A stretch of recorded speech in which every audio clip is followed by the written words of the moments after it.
Pre-Lucifer, let's go back to that too. Okay. How did you wind up getting this role? I got this script for Lucifer, and I was like, within about 3 or 4 pages, I'd laughed out loud several times. I just thought, this is the one. There's something different about this, and there's something different about the character. And I know that if I'm going to do this for a while, I'm going to have a lot of fun doing it. So I went to meet Len Wiseman, who was the director. He had sort of very similar feelings about me, about how the character should be played and stuff. And so I became his first choice for it, and we took it to Warner Brothers, and they said yes, and that was it. Amazing. Yeah. See, but your father's a pastor. How does he feel about you playing literally the devil? Well, we don't talk anymore. Oh no! I'm joking. He's like, you can take this role, but we're done. No, he's fine. It's not actually, the funny thing is, it's not just my dad, it's my sister and my uncle are pastors as well. So it could be said I'm from a religious family. Yes. But they're all really great about it. I mean, they're obviously very supportive of my career, and I think anyone that watches the show understands that there's quite a good message at the heart of the show. Mm-hmm. So actually, weirdly for me, like the nicest messages I get are from Christians or from congregations. Okay. Actually, weirdly for me, like the nicest messages I get are from Christians or from congregations. Okay. Actually, weirdly for me, like the nicest messages I get are from Christians or from congregations. Okay. Where people have embraced the story that we're telling in order to sort of help tell their story. Is it kind of fun to play a character that is just pure evil? Like you can just live this second life. At the heart of the show, I hope that at the heart of the show we sort of try to prove that there is nothing such as pure evil, or Lucifer isn't pure evil. Okay. There's more to him than that, because he was an angel before he was the devil. Right. But it is a lot of fun to play such a sort of irreverent character who doesn't really care about what he says to people, and you know, has a lot of fun sort of winding people up.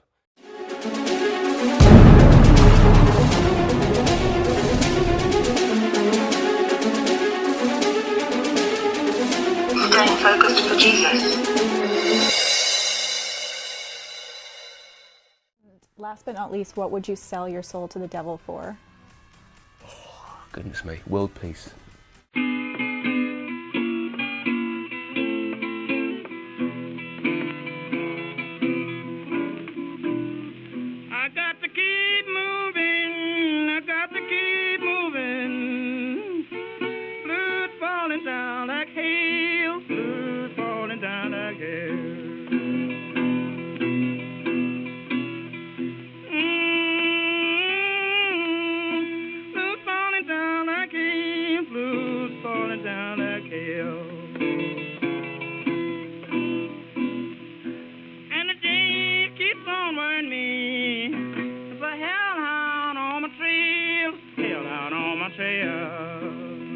Robert Johnson is considered the king of the Delta blues. He's also considered the father of rock and roll.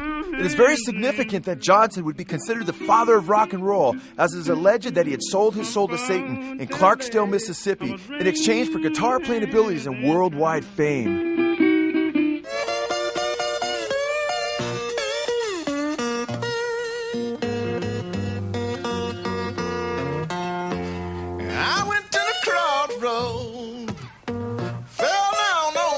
It was after Johnson made his alleged pact with Satan that he became the king of the Delta blues. Blues master B.B. King said, quote, "As a musician, Robert Johnson had it all."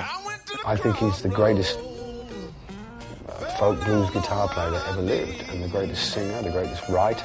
You know, you think you were getting a handle on playing the blues, and then to hear Johnson, you say, whoa, there's a long way to go yet. It's still the most powerful cry that I think you can find in music of the human voice.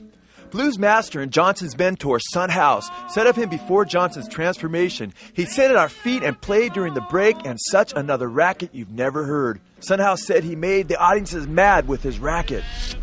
Son House went on to say of Johnson before he made his alleged pact with Satan that he was a talentless and even an irritating guitar player. But he followed me and Willie around on Saturday night, Willie Brown.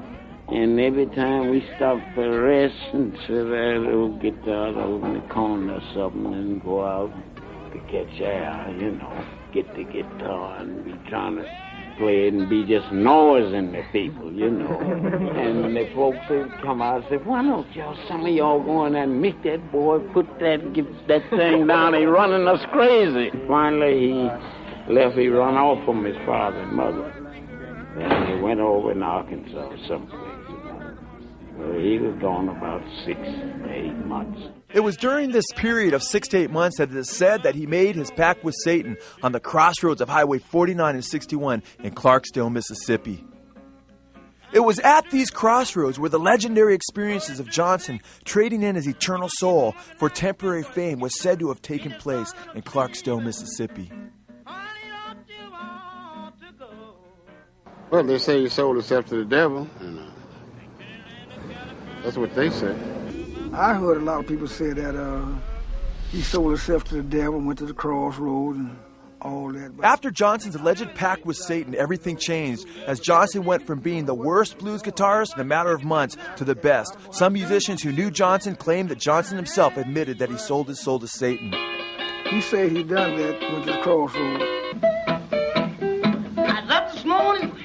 Sunhouse said that when Johnson returned after 6 to 8 months, everything changed as Johnson was transformed almost before their very eyes. And he come back. When he come back, me and Willie Brown was playing out there, and he walked in. He said, can I hear the record too? I said, nah, don't come back with that, Robert. I said, you know the people don't want to hear that racket. He said, let them say what they want to say. I want you to see what I learned. Sunhouse said when he finished, all of our mouths were standing open. They couldn't believe what they were hearing. Sunhouse declared emphatically, quote, he sold his soul to the devil to play like that. The Rock and Roll Hall of Fame has stated that Robert Johnson's songs are, quote, the bedrock upon which modern blues and rock and roll were built. He's not only declared to be the father of rock and roll, but the Rock and Roll Hall of Fame says that Robert Johnson stands at the crossroads of American music, much as a popular folk legend has it. He once stood at Mississippi Crossroads and sold his soul to the devil in exchange for guitar-playing powers. Incredibly, Robert Johnson went from a guitarist who couldn't play a lick in a matter of months to a guitarist who, like a medium, didn't even have to practice as he channeled music from the spirit world at will. I never seen him have to practice anything like that. Never seen him sit down and learn a song. He already knew it. Once he attempted to play it, he knew it. He had a built-in computer. Everything he heard was there. All he had to do was punch the button. Whether or not the crossroads of Highway 49 and 61 are the exact place that Robert Johnson sold his soul, we cannot know for sure. But one thing is clear, Johnson had indeed given his soul to Satan. This is brought out in his own lyrics, which testify to this. Early this morning, ooh, he knocked upon my door.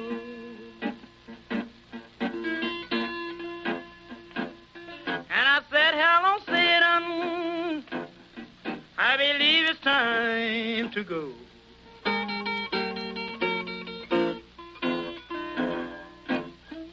Me and the devil was walking side by side.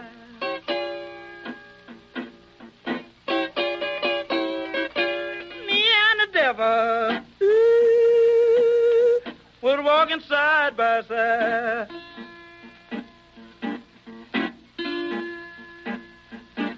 I'm going to beat my woman until I get sad. Robert Johnson had a genuine fear of Satan coming to collect his soul, which is vividly recounted in songs like Hellhound, On My Trail. I got to keep moving, I got to keep moving, and the chain keeps on wearing me. The hellhound on my trail. Selling one's soul to Satan is a thread that runs through the history of rock and roll from Robert Johnson until present. Bob Dylan sings a takeoff on this theme on Highway 49, and Eric Clapton sings Crossroads, which seems to be a lament for having once sold one's soul.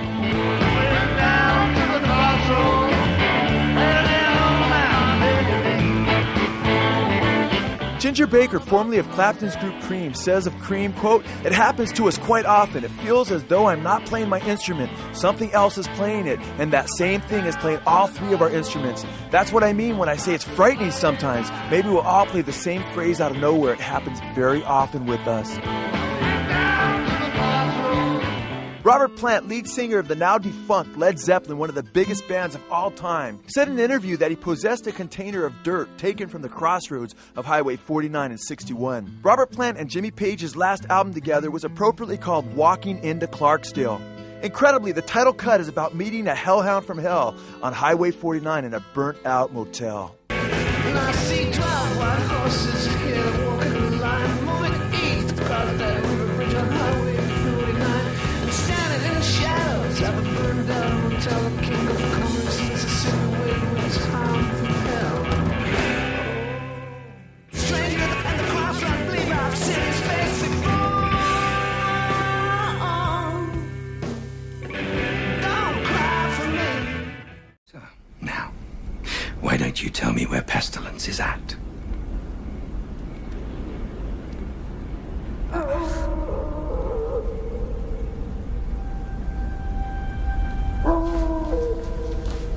Oh, God, Crowley. Was that a hellhound? I'd say yeah. Why was that a hellhound? What's that? Remember I was telling you about my crafty little tracking device? Yeah? Demons planted one on me. You're saying a hellhound followed you here? Well, technically, he followed this. Get me out of here, I'll tell you anything you want. Shut up. Okay, well then we should go. Sorry, boys. No one knows more about the hounds than I.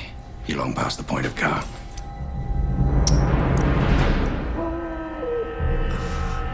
Damn it. I told you. Oh, well, good for you. Luckily, we have salt in the kitchen. I'll watch Brady. Watch me? Get me the hell out of here!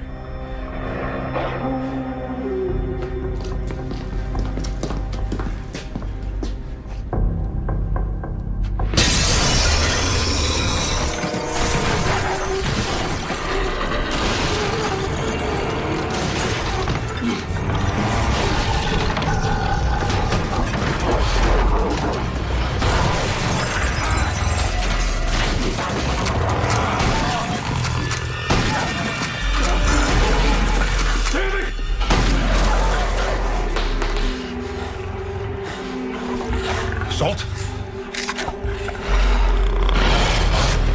Damn it, get me out of here! Shut up! Great. Shit's great. Hey! You're back? I'm invested. Currently. Stay! You can control them? Not that one. I brought my own. Mine's bigger. Sycamore!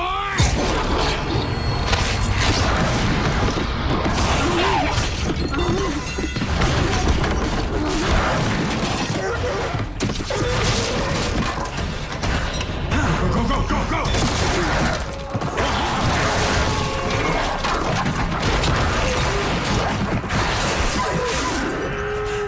Go, go!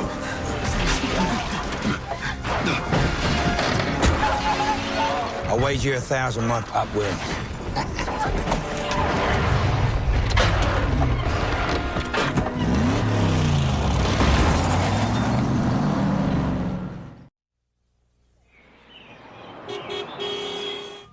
You better hurry up, baby. Why is that? Because my father's going to be home soon. And you know he don't like dogs. Oh, is that right? Yeah, but I ain't trying to hear what he's saying. Because you know I love you, right, baby? You don't love me. You just love my doggy style. Oh, my God. Look at my yard. Look at this mess. Need to call the dog catcher or something. Man, what is... Look at that yard. Where's my daughter at? Is that dog in there? I want that dog out of my house. Father. What we gonna do? Don't even trip. I'm gonna handle this. I want that dog out of my house.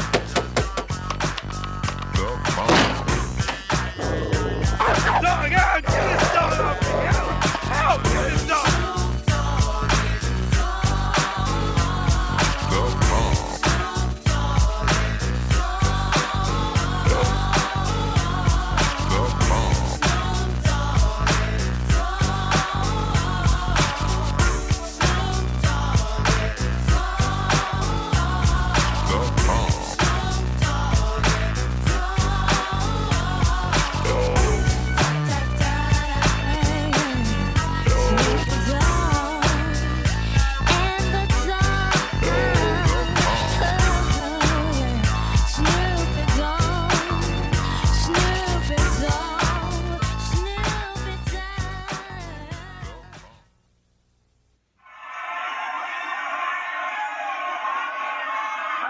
my soul to the devil. I know it's a crappy deal. Used to came with a few toys like a Happy Meal. Murder was the case that they gave me. As I look up at the sky, my mind starts tripping, a tear drops my eye. My body temperature falls, I'm shaking and they break it, trying to save the dough.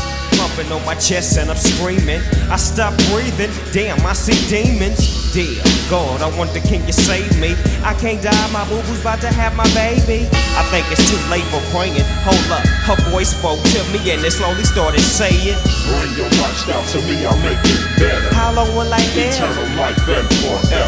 Or will I be the G that I was? I'll make your life better than you can imagine or even dream of. So relax your soul, let me take control. Close your eyes, my son. My eyes are closed. Yeah, murder was the case that they gave me. Thank you for taking the time to watch this video.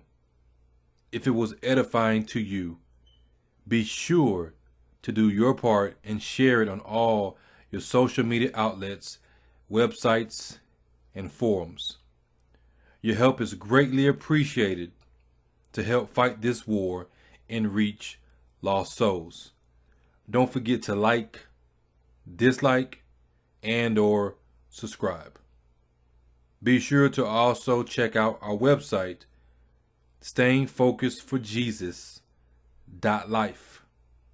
And make sure you check out that resource section, which has a lot of videos that I share and some other stuff. Books, documents, PDF, websites, many things, and it's growing daily as I add to it. Also follow us on Facebook for even more content. Staying Focused for Jesus on Facebook.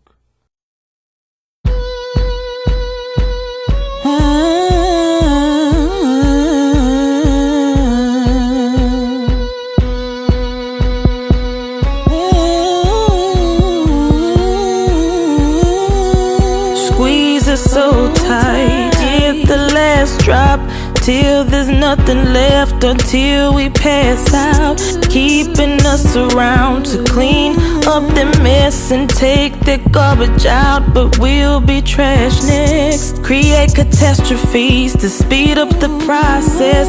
Depopulation, agenda progress. News tell half-truths, hidden in plain sight. They know with it Kool-Aid, but gave us cyanide. They know we don't see it.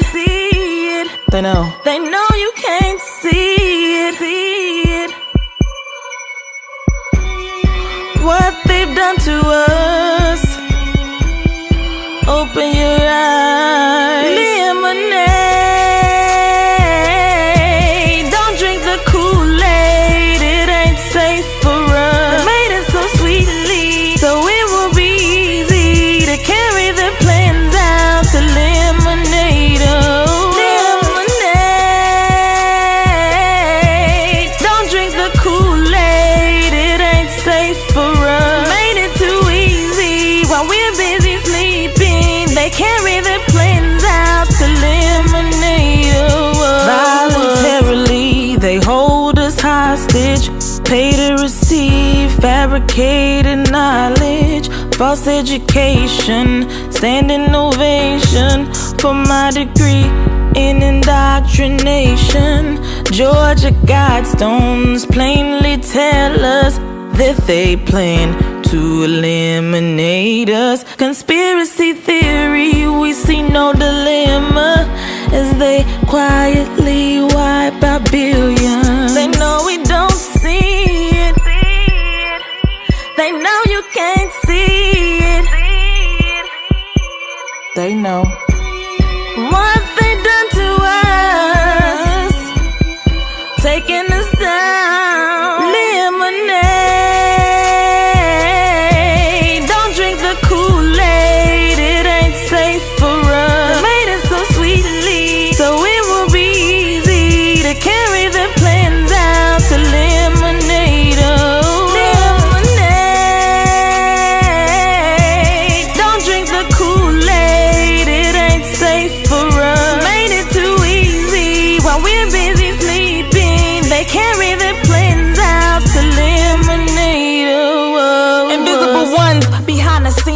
like Geppetto, pulling the strings, master plan, dumb us all down, eat what they feed us, try not to think, carry on, nothing to see, as they continue with their killing spree. We wasting time on trivial things and bow with